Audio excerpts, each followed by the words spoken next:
Do it. Welcome, everybody, to our first night of Mitchell reading our book, Thriving Blind. All the A-listers, the movie stars and music folks are lending their talents for reading books to kids during this time of staying at home. I don't know about all of you, but if a salon doesn't open soon, I mean, look at this hair. We've been staying home and trying to figure out the hair. And luckily Mitch got his cut right before we need to put an end to the pandemic so Kristin can cut her hair. You heard it here first, folks. Anyway, wait a minute. This is supposed to be my part, and then you have your part. Oh, that didn't happen. So anyway, tonight, Mitch is on Tuesdays and Thursdays for the foreseeable future. Mitch is going to be reading just one chapter from our book, Thriving Blind. Well, a part of one chapter. Right? Well, yeah, he'll read the part, the how that person sees it part. If you know the book, Thriving Blind, it's broken down into the stories of the folks that we have met that have been role models and inspiration for us to be not just surviving without sight, but succeeding without sight and thriving blind. So I interviewed them, and each chapter has a little take on how I know them, their impact on me and the boys and my daughter, and then their story in their own words. So tonight, what we'll do is we're kind of living on the edge here because we are not in the enclosed office where I've been recording tons of stuff the past couple of weeks. We're just out here in the open where I was always recording before everything was shut down. We were all at home together. So we are at the mercy of if the dogs are happy or not. There's some dogs roaming around. Maybe I should turn off the notifications on my phone. That would help. And so if you hear chaos, just go with it. And maybe you've got enough chaos in your house that you won't even hear ours. So how about if I'll set it up just a little bit, and then I'll talk about the chapter after Mitch is done reading, and then he can finally get to his dinner. Get some dinner, you know? Big boy's got to eat. We run a tight ship here. You can't eat till you read. Hey, it's homeschool. It's a tough homeschool. All right. Tonight it's about Kirk Adams, and I think that we'll just leave it as, Kirk tells his story, and it'll be through let me tell you something, folks. She made me read this before we started. We got a good one tonight. I said I encouraged you to go through it to make sure. Don't you rehearse before you do something out loud? I got 3 FaceTime calls in about 5 minutes. Get down here! Oh, that's how I talk. That's how you talk. That's how it goes. That's how I talk on FaceTime. Anyway, I don't even want to hear you in one of those like chipmunk. Oh wait, filters. And don't forget that I need you to go just a tad bit slower. Don't do your racing through, because if folks have their kiddos joining in, and some of the kids might be trying to follow along on their own Braille note. So let's just not go super duper mega fast. My worst nightmare, kids listening to me. It's actually my dream. It's her nightmare. Yeah. Okay. Anyway. All right, go ahead. And if there's any questions or whatever, and I'll, let's see if we can give folks a little visual that you are reading on your Braille note. What, they think I'm faking it? He's not really blind. We should have the book there like fake. No, I'm just kidding. Okay, this is Kirk Adams, the CEO of American Foundation for the Blind. Yep. All right. How Kirk sees it. I wasn't actually born blind. At age 5, I had cataract surgery, which caused blood vessels in my eyes to hemorrhage, resulting in my retinas detaching. This complication left me blind in both eyes. I attended a school for the blind for 1st, 2nd, and 3rd grade. That was the model back when I grew up. It was before the IDEA was passed. According to the Individuals with Disabilities Education Act, IDEA, your blind or visually impaired child, like any child with a documented disability in the United States, is entitled to educational opportunities in the public school system at no additional cost to you, per www.afb.org. The model my family followed for me was for a blind child to attend the state residential school until she had solid blindness skills to the point where they could go to the public school and be successful. I started public school in 4th grade. We lived in small towns in Oregon and Washington, so I was the only blind student in all my schools, even through college and graduate school. And being in rural Northwest, I didn't know any blind people at all. My middle school and high school years were tough for me socially. Pretty traumatic, actually. Living in small towns, you don't have access to public transport. So it was pretty isolating. I wasn't really included in social groups. And although everyone was exploring dating, that was a challenge for me. But then when I went off to college, what a different story. I was able to navigate the college campus, and everyone was older, and the scene was much more enjoyable for me. After I was accepted to my small college, Whitman College, I was asked to send a photograph and a little paragraph about myself to the school. There were 300 incoming freshmen, and the school put together a book with everyone's picture and the note about themselves and sent it to all of us before we got to school.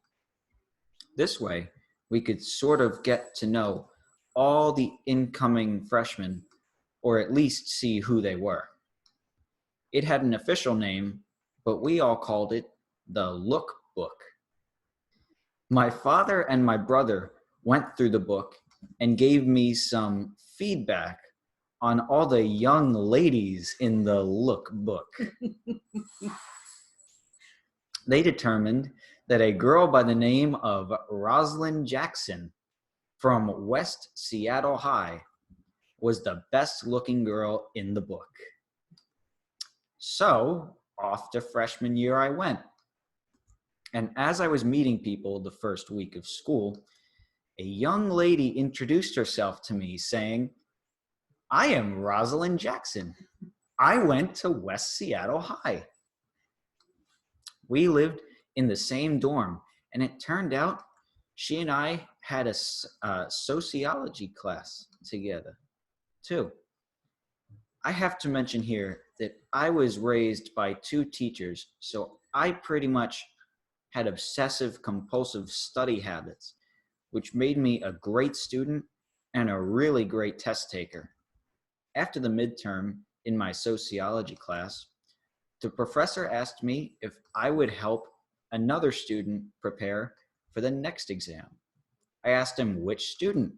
He told me her name was Rosalind Jackson. I said, "Yes, sir. Yes, I am interested in helping her study." I studied with Rosalind for that next exam, and we've been married 31 years now. For the first 10 years out of college, I was in the municipal securities business. I worked for a firm that underwrote tax-free municipal bond issues in the Seattle area. I sold tax-free municipal bonds over the phone for 10 years, 50 cold calls a day, every day. Yep, that kind of job builds character. That was not my first, second, or any choice for a career.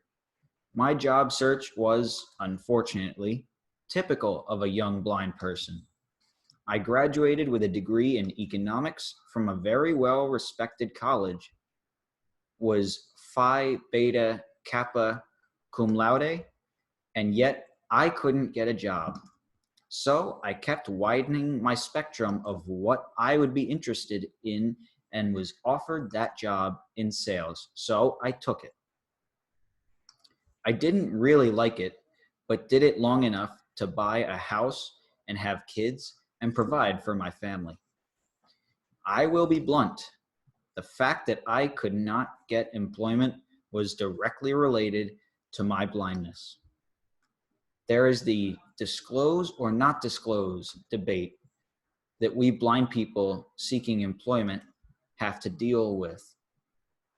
I graduated in 1983, so I was answering jobs posted in the newspaper. There was no internet. I was typing a cover letter and sending a resume. I had great academic credentials and would get plenty of phone interviews. The phone interviews would go really well, and I get in-person interviews. And then I would arrive at the interview with my white cane and slate and stylus. Think blind person's paper and pencil. And confusion would set in. I had lots of interviews, but wasn't getting hired. Employers just did not understand how a blind person could get the job done. I decided to cut out some of those time-wasting episodes and started disclosing in my cover letter that I am blind. In addition, I described how I managed tasks relevant to the job. I said I used Braille and traveled with a white cane. After fully disclosing my blindness and the tools I used to be successful, I wasn't getting any responses at all. One of the many resumes I sent was to a little brokerage firm, and it turned out that the sales manager had graduated from my same college, Whitman College, in Walla. He was also an economics major and had had some of the same professors that I did, so he called them to inquire about me. They responded, "Oh yeah, he is a smart, capable guy, and he can do whatever you need." So he called me and scheduled my interview. I got hired. I got a phone and a desk and worked on straight commission.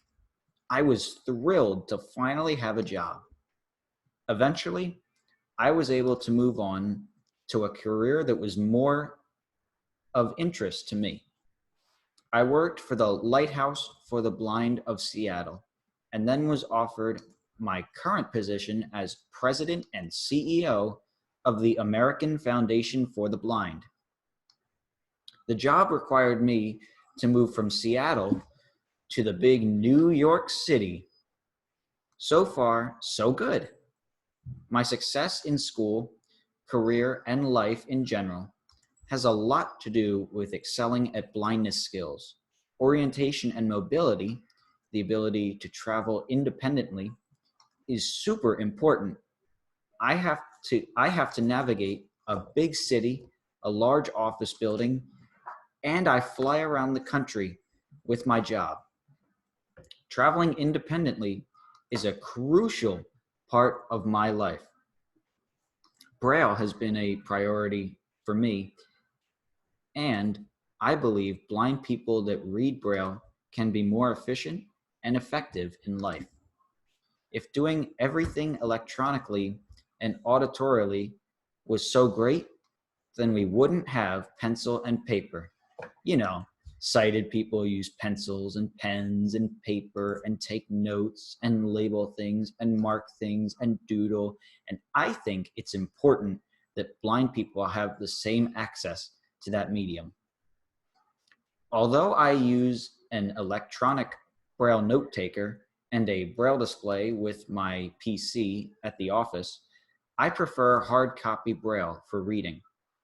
Hard copy Braille is Braille on paper as opposed to an electronic refreshable display. Pardon the dogs. I have lots of volumes of Braille books from the National Library Service, and I also receive direct circulation Braille magazines.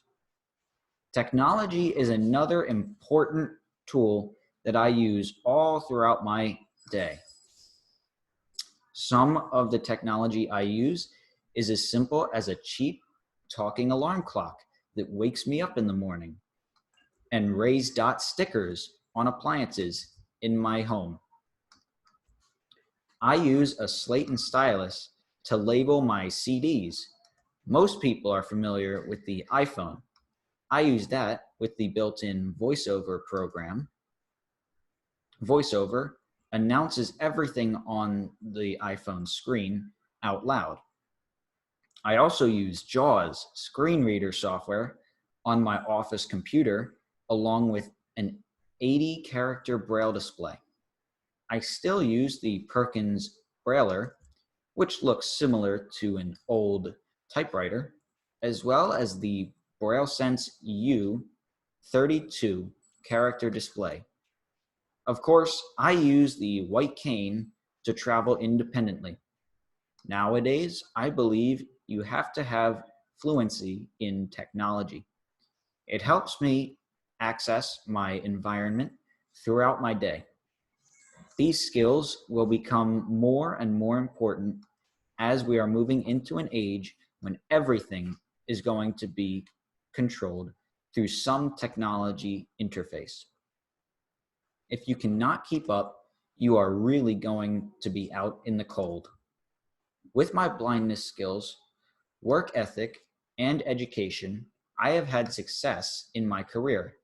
I managed the lighthouse for the blind in Seattle, and we had 260 blind and deafblind employees. I saw folks that had been sighted but lost their sight and left the workforce. It usually takes approximately 8 years to re-enter the workforce. Most people never do. The biggest reason for such horrible statistics is that people who lose their sight aren't acquiring blindness skills. Those skills don't just give you the ability to do what you need to do, they also give you the confidence that you can be productive. How do you attain those skills after losing your sight?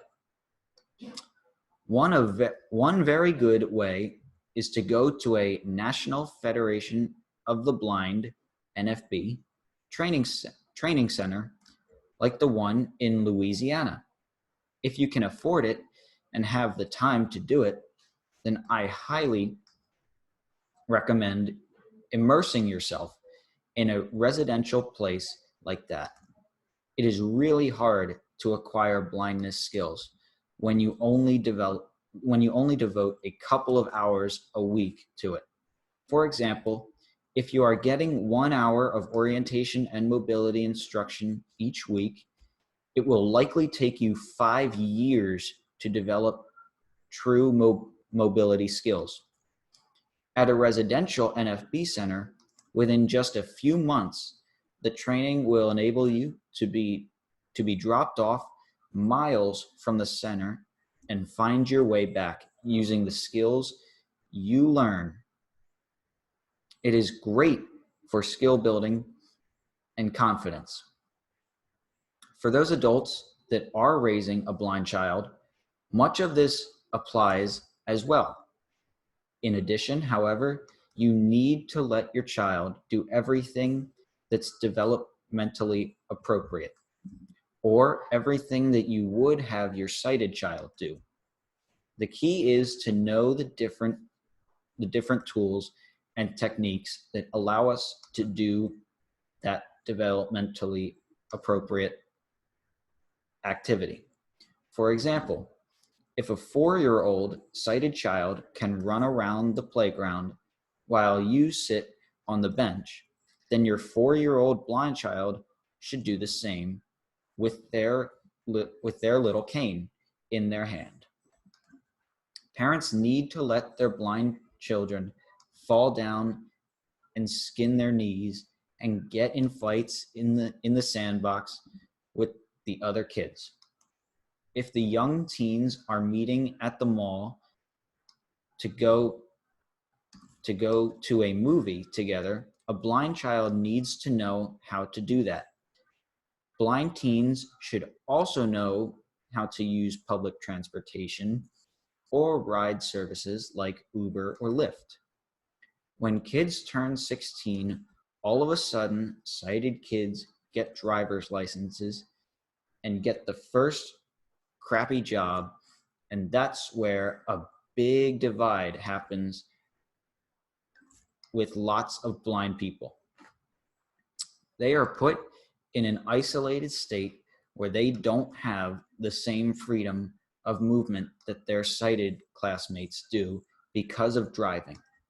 They don't get early work experiences and gain traction in the career ladder.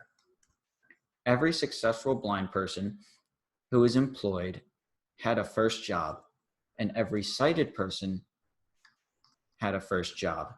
The studies show something like 60% of young sighted people have paid work by the time they are age 21, but only 29% of blind people have paid work by that same age. I think it is really, really important that parents figure out how to get their kid working. Finally, blind folks should consider consumer groups like the American Council of the Blind and the National Federation of the Blind. I know they are not for everybody, but I have seen them be really helpful to people. I advise people to at least check them out and see if one fits. In addition, blind people and caregivers should seek out support networks and sources of information about best practices so you don't have to reinvent the wheel. Also, connect with role models, people who are in professions or careers that you might be interested in, to find out how a blind person does that.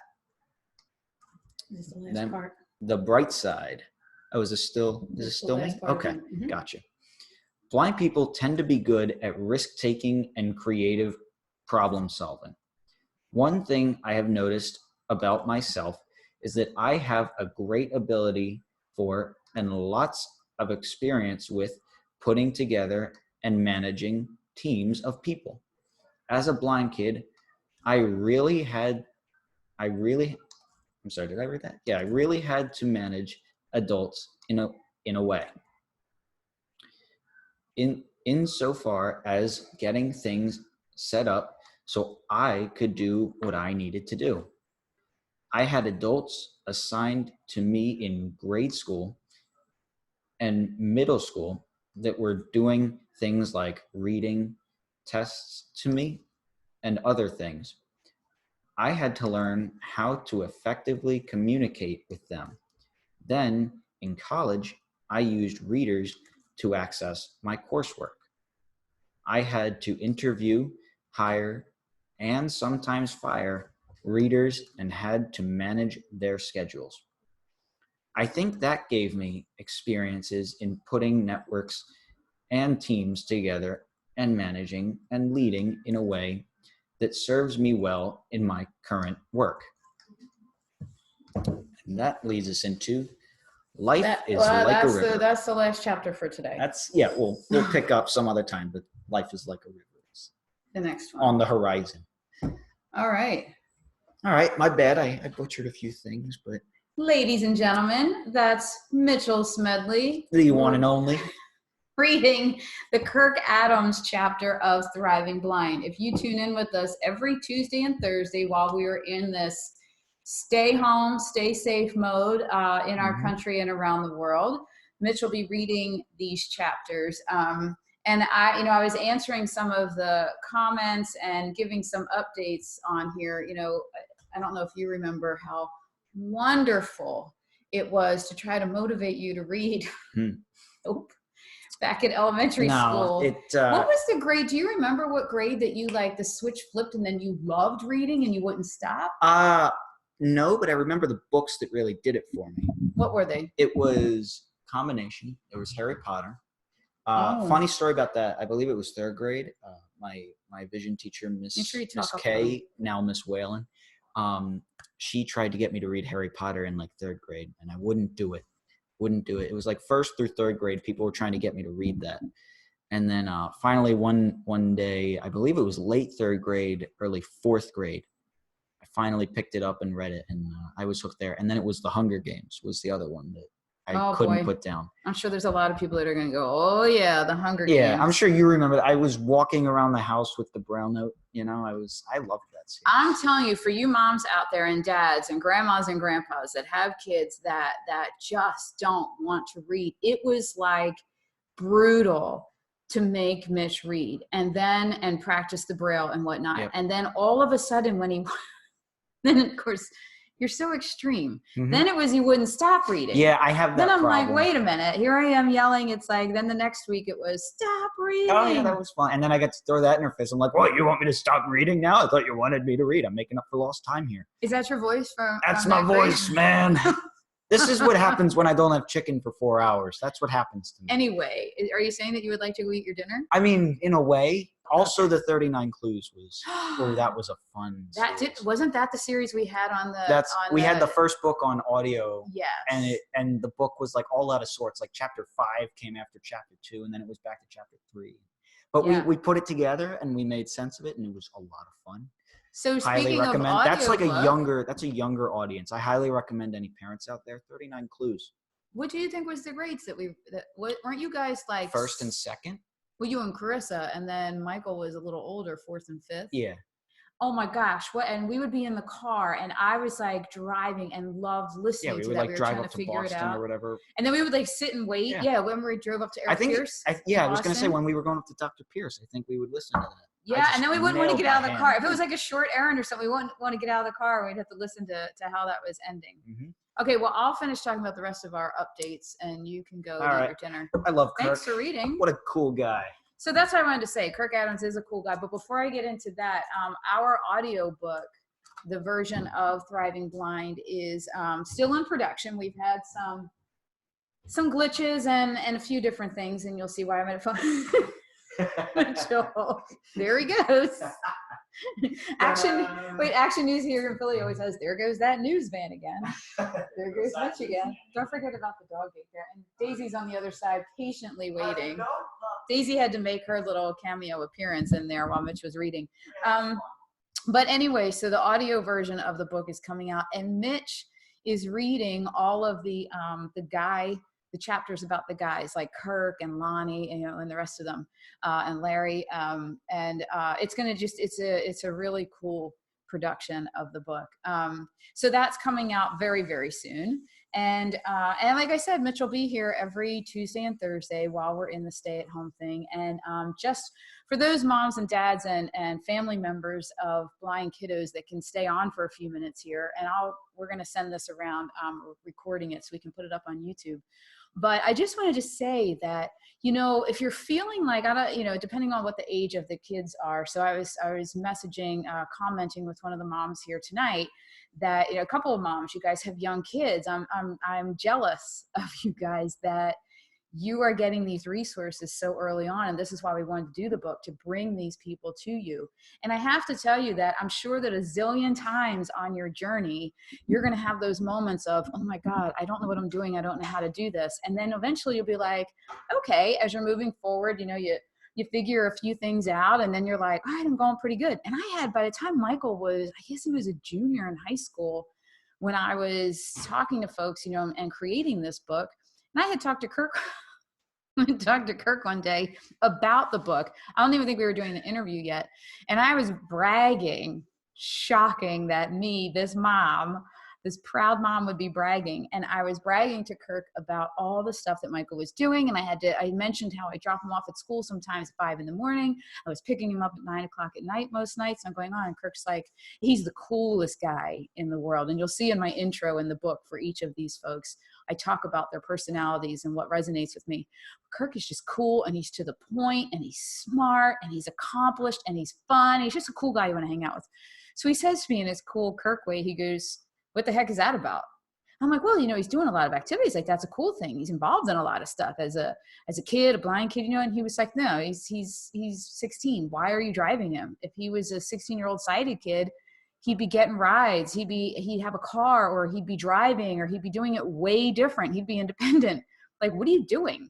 I was like, And there I go, right off my big, that trophy, that Mom of the Year trophy passed me by again for the 9 millionth time. I'm like, oh my God, you're right. And that was right when Uber and Lyft came on the scene. Kirk's like, make him figure out his own rides, have him be independent. And I got to tell you, Michael's always been independent and happy and all that, but he had this new level of like, hey, like, you know how sighted kids or parents of sighted kids, when they get their license and they figure it out and they're not so scared anymore and they get to go out on their own. That's how Michael was. And to this day, I mean, he was the one that set up Uber on my phone. I don't have Lyft also because I just can't possibly manage both apps, and I have so much crap on my phone that I wouldn't be able to fit another app anyway. But he manages all of that for us. So Matt says he loves chicken too. Mitchell is a chicken freak. Anyway, he's got one specific chicken. So Kirk Adams is he now. Oh, and when I was interviewing him for the book, he just nonchalantly mentioned that he was moving from Seattle, like he said in the story, to New York City. Like, I think he was leaving in like 10 minutes to go do that. And he's just talking to me like he was going to go to the grocery store. I'm like, Kirk, oh my God, not only is that like super far away, they are completely different environments. And he's like, yep, I'm moving into a little apartment, with my family. And I got to take, I think it was like 2 trains and a bus to get to the office. I'm like, and then since this book was published, which was just last year, in the time it took to publish it, Kirk has now moved the office for the American Foundation for the Blind to the DC area. And it was so cool. If you have followed Thriving Blind here, then you might remember that last year when the book came out, I was in DC for rare disease stuff. And I have the picture of me with the poster of the book on the Capitol steps all by myself, like had this gorgeous picture taken, and was advocating on Capitol Hill, and then went literally across the river to the AFB had their annual gala. And Tom Likowski, Kirk Adams, and Eric Weihenmayer, all 3 of the coolest guys that are in the book, they were all there. Kirk being the CEO, Tom is on the board and he works for Comcast, and Eric was the MC, and we had the most hilarious time. And I thought, wow, what kind of luck is that I get to be here with these guys in the book launch? And they were so excited. We were acting like we were Hollywood. It was so much fun. But anyway, Kirk is a super guy, and I can call him anytime. He also told me one time Michael was having a problem with a camp, not a camp, but like a leadership trip. And they wanted him, it was involved going into New York City and stuff like that for 10 days. And he was going with a cousin of his. And the group they said they couldn't handle a blind child there. And Michael didn't want any parts of it at that point. And then I called Kirk and I said, what do I do with this? Like, do I force him to advocate? But I don't want to force him to be around people that don't want him there in the first place. And I was just like, I was conflicted as a mom, like, which road do you take? So I just called him and I said, I just want to run this past you. And he goes, tell you what, have Michael get on the phone. He said, usually the higher ups are the pain in the neck. They think about legal stuff and all that. Talk to the people that are actually on the trip and see what they're like. And if they're cool and they're not bothered by it, if Michael, really connects with them, go for it. If he feels from them any kind of hesitation or they're just not cool, then let him decide he doesn't want to go. It doesn't matter. It's up to him. And don't you know, Michael got on the phone with them, gets off the phone. He's like, they're cool. I'm so going. And he did. He had a great time. He won a speech competition, right? How proud was I with some scholarship money? I mean, it was really cool. So anyway, Kirk is just a great sounding board for when I have those dilemmas, but I didn't have that 20 years ago, 10 years ago. I just started meeting all these folks within the past decade. So anyway, so we're trying to, we put the book together so that we could bring at least a little bit of our role models in blindness to you all. But the funny thing is, I say all the time, as we're going back through this book to get all of the stuff produced for the audio book, with the current state of affairs and stuff that's happening in this world and how I'm up, down, and up, down, and up, down. And I get scared, then I'm okay, then scared, then okay. And all the stress going through these chapters again, like every other peak and valley that's happened in my life since I interviewed these folks, I'm finding new skills through their stories to help me in my current situation that have nothing to do with blindness, right? So, and Michael is up against this whole to disclose or not disclose that Kirk was talking about, because Michael's going for internships, and oh man, it makes me so mad. But at the same time, it also energizes me to get out there and change perceptions. And I'm working with my buddy Ed Henkler on an incredible new TED Talk that I think is going to blow perceptions out of the water, the way that we are totally flipping this thing on its head. And we're going to start working on that as soon as everything calms down a little bit here with this crisis that we're in now. So still working, still moving in on changing those perceptions and tackling the 70% unemployment rate in our country. And so is Kirk. He's involved in some really cool stuff now. I'll start sharing that this week, the next couple of days before our next chapter, so you can see what Kirk's been up to. But anywho, our O&M said he'd like my fifth grader to be able to start walking home from school at least once by the end of the year. No, fifth grader, walk home from school. Walk home from school. I got to tell you a quick story. And this is Heather Russell. Heather, listen, Michael was walking home. Now, I don't know your route, okay? Maybe we can have a side conversation through direct messaging or something about the route. But Michael's bus stop, I'm looking out the window when he used to walk to the bus stop.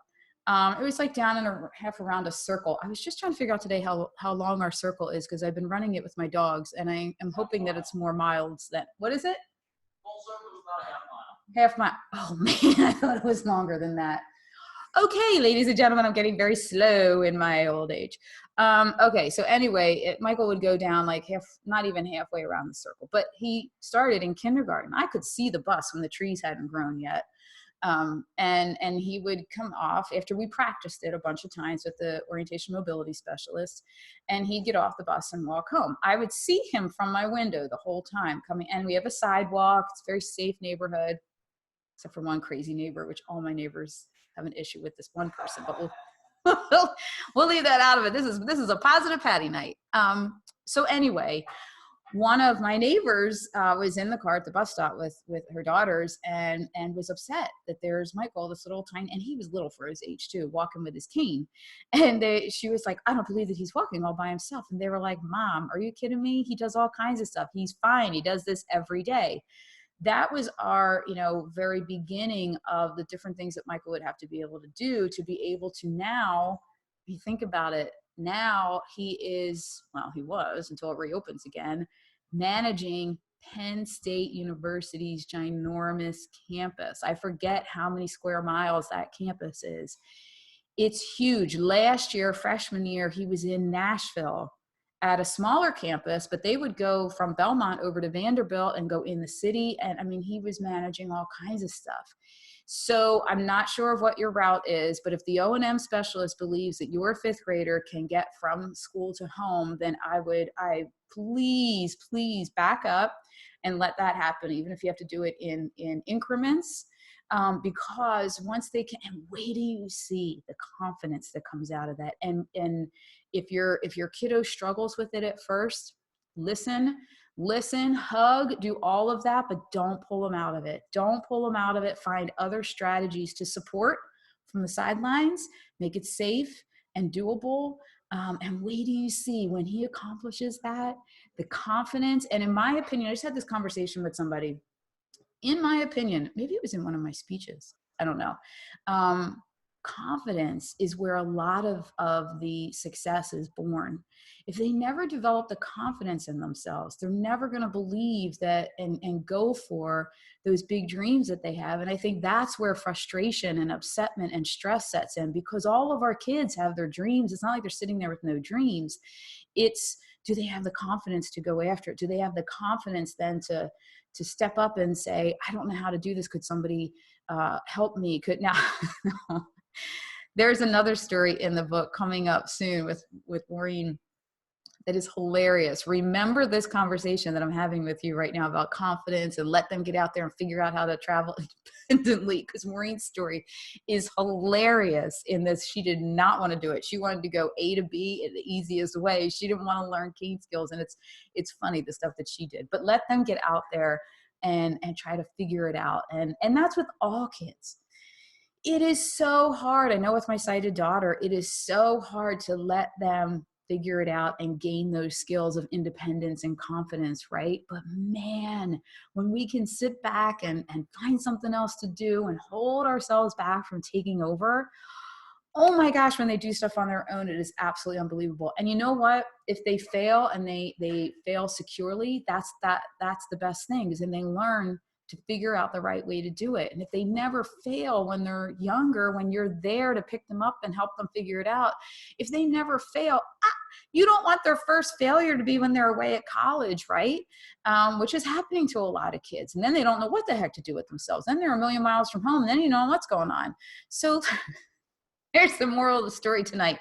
Let the children fail. No, I'm just kidding. Let them fail comfortably at home where they can figure it all out before they get bigger. He's directionally challenged. So are me and my sighted daughter. I swear to God, Carissa is about a year away from her driver's license. And I'm like, how do you not know the streets in this town? The boys will tell you from the car, you're going to make a right at the 3rd Street. You're going to do this because they've memorized like the whole town. And Carissa's like, oh, where do I live? Where am I going? She just puts on the Google Map thing, which I'm guilty of too. I just put on Waze and figure out where I'm going. But anyway, yeah, directionally challenged is a tough one. They have to focus and start paying attention to it. My son is Michael as well. Oh, how about that? So at any rate, so we'll be here every Tuesday and Thursday. What's the next chapter? Lonnie Bedwell? Life is like a river.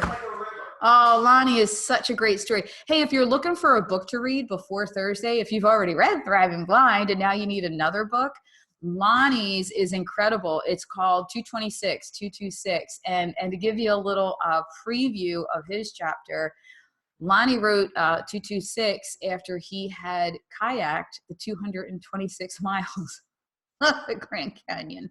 Stop it.